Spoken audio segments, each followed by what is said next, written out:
Mais deveres. Galerinha, só pra gente aproveitar essa última aulinha melhor sempre, né? A última aulinha sempre é mais gostosa. Vamos relembrar que tem a ideia de densidade. Se tu quiser comparar dois materiais, tem a densidade relativa, parabéns, D1 sobre D2. Tem uma ideia um pouquinho mais refinada que densidade, que é massa específica para materiais ou substâncias.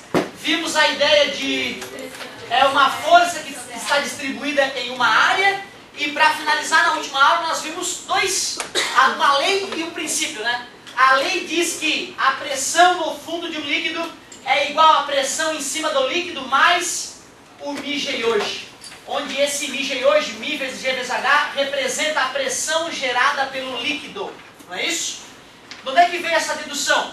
A pressão que um líquido exerce no fundo de um recipiente nada mais é que o peso do líquido distribuído na área do fundo do recipiente. Beleza? Foi assim que veio essa dedução. E eu mostrei para vocês o chamado também princípio de Pascal. Nós vimos que ao aumentar a pressão em um fluido, todos os pontos desse fluido sofrem o mesmo aumento de pressão. É por isso que o teu pai consegue frear o carro. Parece bobagem, meu princípio de Pascal, nunca usei na vida, professor. Tu não só usou, como estás vivo em função do princípio de Pascal. Sem o princípio de Pascal funcionar, o freio dos carros modernos não existe. Né? Quando teu pai, imagina, teu pai faz uma leve pressão no pedal do freio, né? E para um carro de 1 tonelada e pouco que está 100 por hora, relativamente fácil, né? Certo? Isso é porque o teu pai, quando ele faz a força no pedal de freio, ele está fazendo uma força num caninho cheio de fluido de freio. E esse caninho é fininho lá onde teu pai faz força. Só que lá no disco de freio, esse cano fica bem mais grosso. E aí então ele tem um cilindro bem maior. O teu pai faz uma força pequena na área pequena e aparece uma força enorme na área grande. Certo? Como é que isso funciona? Tem o que mesmo aqui dentro? Fluido de freio. É um líquido, né? É um líquido. Quando teu pai pisa no freio, o que acontece com a pressão desse líquido? E aqui? E ali? E lá? E já que a pressão aumentou lá, empurra, certo? O pistão do disco, encontra o disco de freio e faz o carro. Sim, só que aí enferrujaria. É por isso que a gente usa fluido de freio, para que não enferruje, para lubrificar. Parabéns, poderia ser água sim. É isso mesmo.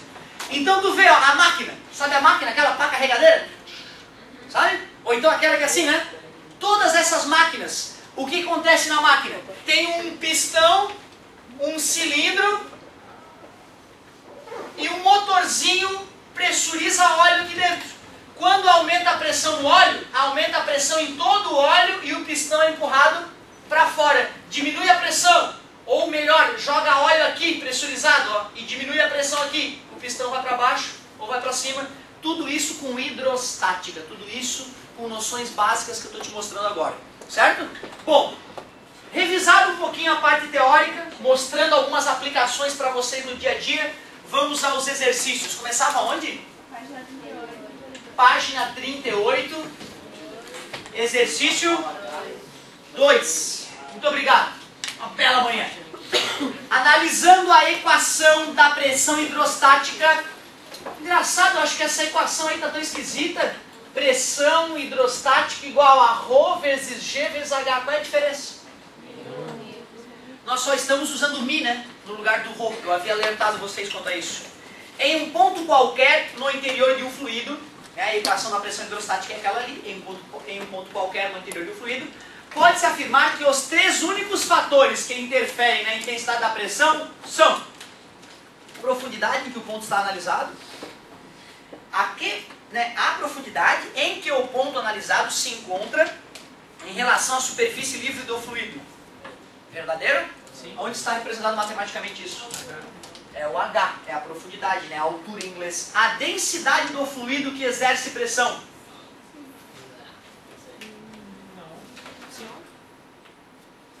Sim, não? Confusos? O que é o ρ?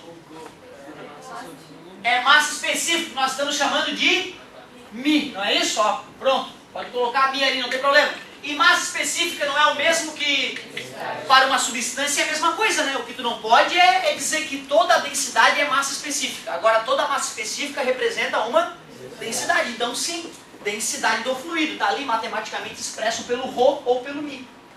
3. O formato do recipiente. A fórmula pede para usar o formato do recipiente? Então quer dizer que não interfere. Lembra no finalzinho da aula, o paradoxo da hidrostática? Os recipientes tinham formas diferentes, mas todos tinham a mesma pressão naquele ponto escolhido. Então estava falso a 3. 4. O volume de líquido contido no recipiente. Essa é aquela que o coração meio que fica confuso, né? Pô, professor, será possível que o volume de líquido não interfere? Não. O que interfere é a profundidade. Lembra do oceano? Mede a pressão no meio do oceano, mede a pressão num caninho aqui na sala de aula. Se a profundidade é a mesma, se a água é a mesma e a gravidade é a mesma, a pressão é a mesma. Então volume bobão, não vale. 5. A aceleração da gravidade no local em que o experimento está sendo realizado. Sim. Com certeza. Então, por enquanto foi 1, 2 e 5. Vamos ver a 6. A área da base do recipiente. Também não. Na hora de deduzir a fórmula a gente usava a área, só que depois ela se cancelava, né, durante a dedução. É isso aí. Então ficou 1, 2 e 5. Letra D. Show de bola. Eu acredito que a aula que nós tivemos, né, nos permitia resolver essa questãozinha. Qual é a outra que eu pedi? 3. Meu, mas é uma Bíblia 3. Pela madrugada, essa aí deve ser terrível. O motorista, ao dirigir-se ao posto de combustível para abastecer seu carro com gasolina, determina: não encha muito para o tanque não estourar. Para ele, o tanque de combustível do carro não suporta a pressão exercida pela gasolina, caso esteja cheio. A atitude desse motorista despertou o interesse de um dos frentistas. Tá bom. Despertou o interesse de um dos frentistas em determinar a pressão exercida pela gasolina no fundo do tanque do carro. Mas todo frentista pensa nisso, ó. Mi igual a 0, aliás, no carro. Para isso, pesquisou e obteve as seguintes informações. Massa específica da gasolina. Mi igual a 0,7. 0,7 gramas por centímetro cúbico. Pô, gasolina mais leve que a água. Leve entre aspas, né? É menos densa que a água. Quer dizer que gasolina flutua. Olha que legal. Interessante, gasolina flutua.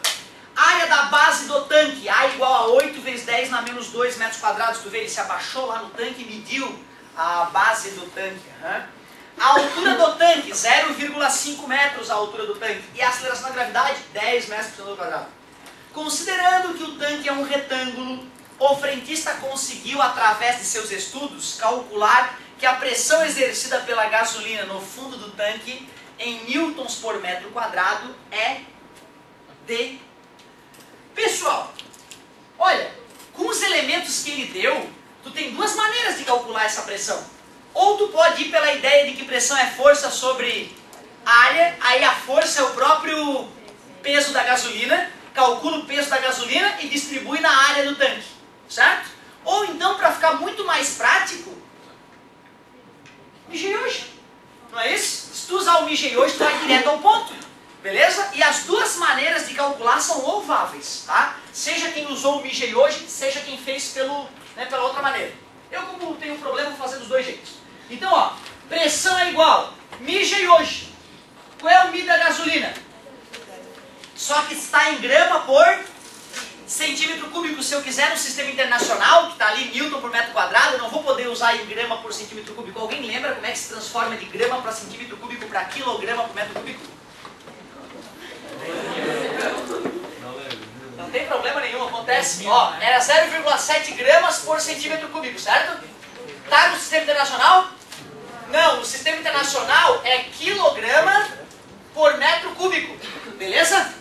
Quando eu mostrei para vocês, eu deduzi essa relação para vocês, eu mostrei que era multiplicar por 1000, certo?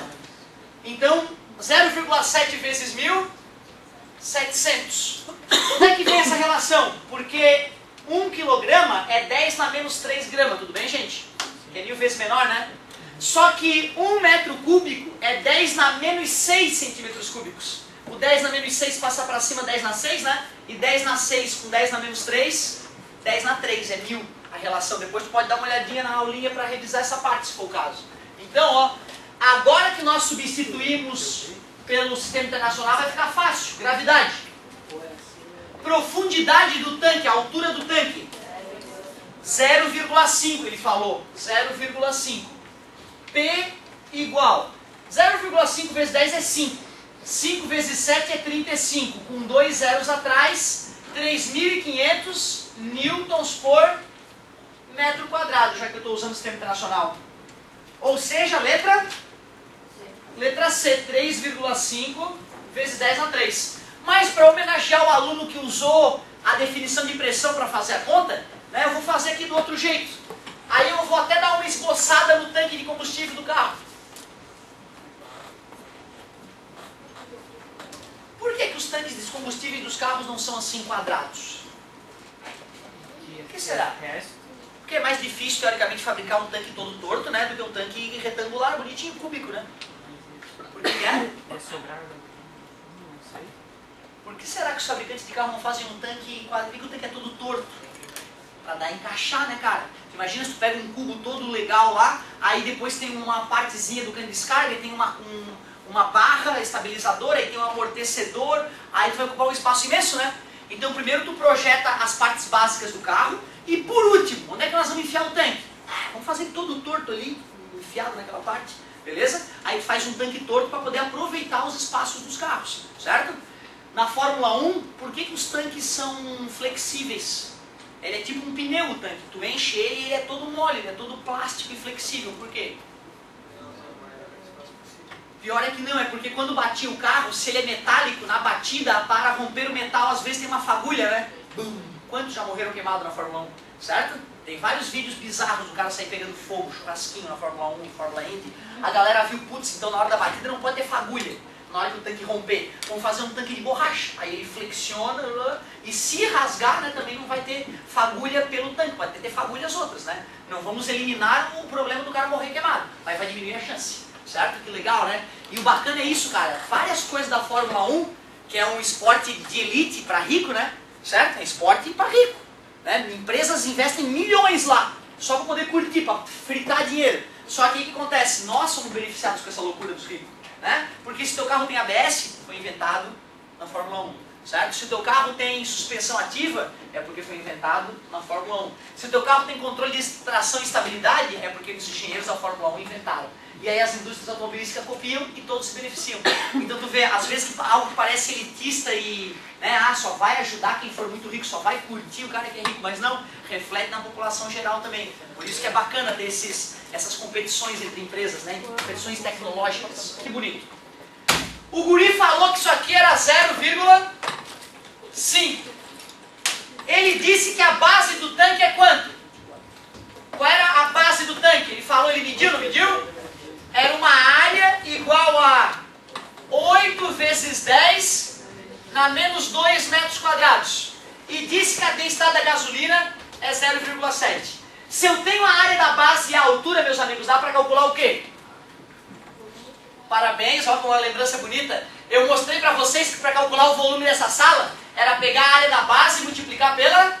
Então o volume do tanque de gasolina é a área da base, 8 vezes 10 na menos 2, vezes a altura. 0,5 vezes 8, 4 vezes 10 na menos 2 metros cúbicos. Agora que eu achei o volume, já que eu sei que a densidade da gasolina, ou a massa específica, é massa sobre volume, densidade, 700. Quero calcular a massa, qual é o volume? 4 vezes 10 na menos 2, está dividindo, passa.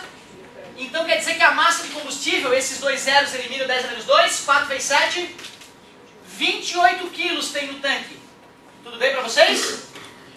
28 quilos. Qual é o peso dessa gasolina? M vezes G, peso igual 28 vezes 10, peso igual 280 newtons. Só que como é que se calcula uma pressão? Força sobre pressão. A força é 280 e a área, muito obrigado, 8 vezes 10 na menos 2. O 10 na menos 2 passa para cima. Concorda comigo? 10 na 2. Então é só fazer 280 dividido por 8, né? 280 dividido por 2, 140. Por 2, 70. Por 2, 35. Então ficou 35 vezes 10 na 2, que é 3.000. Oh, que bonito! Exatamente a mesma resposta. Só que concorda que o Michi hoje é glória, né? Certo? Então viva o Stevie. Viva o Stephen, quer calcular a pressão? Mije hoje, porque fazer pela definição dá um trabalho muito maior. Beleza? Mas uma vez na vida, uma na morte, é bom fazer dos dois jeitos para o cara acreditar que está funcionando, né? Certo? Porque acreditar nas letrinhas da dedução às vezes é difícil mesmo. Muito bom. Qual era a letrinha? Letra C, está confirmado da letra C então. Qual era a próxima que eu pedi? Aí muda de página, é isso? Beleza. Página 39. Ah, é verdade, tem umas figurinhas para ler ali antes. Só deixa eu dar uma cortadinha no vídeo para não ficar infinito.